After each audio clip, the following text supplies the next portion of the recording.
Si tu regardes autour de toi, tu remarqueras que les gens les plus charismatiques, les gens les plus respectés, c'est souvent des gens qui sortent du lot, c'est souvent des gens qui sont différents des autres. Et ce qui les caractérise également, c'est qu'en général, c'est des gens qui ont une très haute valeur perçue. La valeur perçue, qu'est-ce que c'est?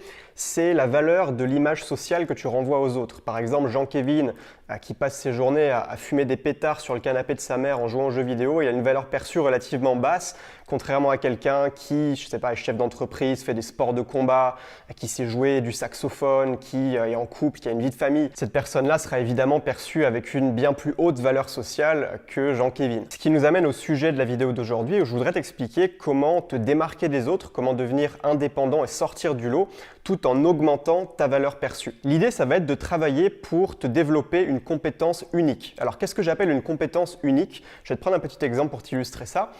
Le vélo, on sait un petit peu tous faire du vélo. La majorité des gens, je dirais 99% des Français savent faire du vélo. Ce qui ne veut pas pour autant dire que apprendre à faire du vélo, c'est facile. Pour quelqu'un qui n'en a jamais fait, c'est peut-être quelque chose d'assez long avant de vraiment réussir à bien maîtriser. Sauf que si aujourd'hui tu vas dire à quelqu'un, regarde, moi je sais faire du vélo, c'est génial, eh bien tu vas laisser les gens complètement indifférents, personne n'en a rien à foutre, simplement parce que tout le monde sait le faire. Et finalement, la valeur perçue que va renvoyer une compétence, c'est pas la difficulté à acquérir cette compétence, c'est plutôt la rareté de cette compétence. Par exemple, si tu sais dessiner, si tu sais jouer du violon, si tu fais de la boxe depuis 10 ans, si tu sais parler russe, là, à ce moment-là, tu as entre les mains une compétence que moins de 5% de la population possède. Et c'est à ce moment-là que tu vas éveiller l'intérêt des gens. C'est à ce moment-là que les gens vont se dire « Waouh, putain, il est balèze quand même ». Moi, par exemple, tu le sais peut-être, mais pendant toute mon adolescence, j'avais très peu confiance en moi, j'avais beaucoup de difficultés à m'exprimer et à créer des liens avec les autres.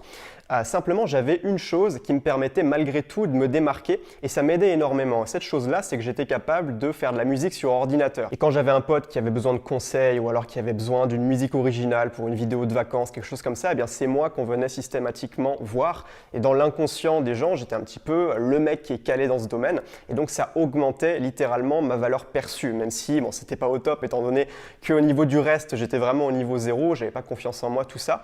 Mais au moins ça me permettait d'avoir un certain statut social dans le groupe, d'être vu comme le spécialiste de quelque chose. Donc peut-être que toi aujourd'hui, tu as déjà une compétence unique, peut-être que tu sais parler une langue que personne d'autre autour de toi n'est capable de parler, peut-être que tu sais jouer d'un instrument de musique, peut-être que tu es capable, je sais pas, de programmer des sites web ou des applications mobiles, peut-être que tu es très fort dans un sport ou alors dans une activité artistique, peu importe, mais dans tous les cas, si tu as cette compétence, tu dois vraiment considérer que c'est un atout pour ton charisme, pour la valeur perçue que tu vas renvoyer aux autres et tu dois vraiment capitaliser là-dessus. Mais même si aujourd'hui, tu n'as aucune compétence qui te permet de te démarquer des autres, eh bien rien ne t'empêche de, dès aujourd'hui ou dès demain, eh bien, commencer à travailler pour développer cette compétence, une compétence qui toi te plaît déjà dans un premier temps et également que moins de 5% de la population possède, ce qui va te permettre, comme on l'a vu, de décupler ta valeur perçue avec le temps. Mais maintenant, on ne va pas s'arrêter là parce que c'est bien d'avoir une compétence unique que moins de 5% de la population possède, mais c'est encore mieux d'en avoir 2, voire 3, voire 4, voire 5. À ce moment-là, tu seras réellement perçu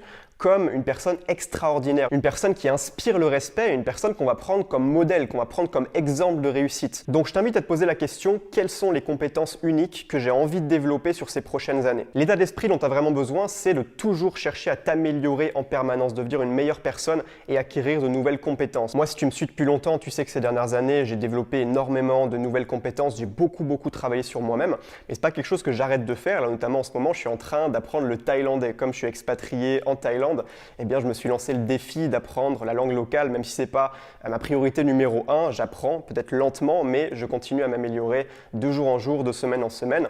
Et un jour, je serai capable de parler de manière fluide en thaïlandais. Peut-être que je te ferai une petite vidéo en thaïlandais pour rigoler à ce moment-là. Mais avant de finir, il y a une dernière question qui est essentielle de se poser. C'est une fois que j'ai les compétences uniques, comment est-ce que je fais pour les communiquer? Parce que tu auras beau être capable de, je sais pas, parler 5 langues, être capable de jouer du violon, faire des sports de combat, si personne autour de toi est au courant, forcément personne ne va le remarquer et ta valeur perçue va rester basse. Je dirais que la pire chose à faire, c'est de se la péter et de toi-même vanter ce que tu es capable de faire. Ça, c'est vraiment très déconseillé. Par exemple, tu entres en interaction avec une personne que tu ne connais pas encore et en l'espace de 10 minutes, eh bien, elle sait déjà tout ce que tu es capable de faire parce que tu lui as dit « moi, je suis capable de ceci, de cela ».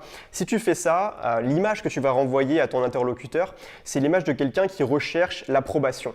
Et ça, on veut surtout l'éviter. Si tu arrives à te montrer comme une personne qui ne ressent pas le besoin d'étaler son talent devant les yeux du monde entier, à ce moment-là, eh bien, tu seras perçu comme une personne qui a confiance en soi, qui a une vraie estime d'elle-même et qui se sent en parfaite sécurité dans toutes les interactions sociales, qui ne cherche pas en permanence l'approbation des autres. Mais là, j'en vois certains venir me dire « Oui, mais Emilio, si je ne mets jamais mes points forts en avant, si je parle jamais de ce que je suis capable de faire, eh bien, personne ne le remarquera. » En fait, l'idée, c'est de communiquer tes forces en toute subtilité, c'est-à-dire d'en parler seulement quand le contexte s'y prête. Par exemple, si tu parles couramment le russe et qu'un jour tu te retrouves avec quelqu'un à parler de voyage, ben toi tu peux lui dire voilà, moi je vais régulièrement en Russie, je prévois d'y aller l'été prochain, je parle la langue du pays.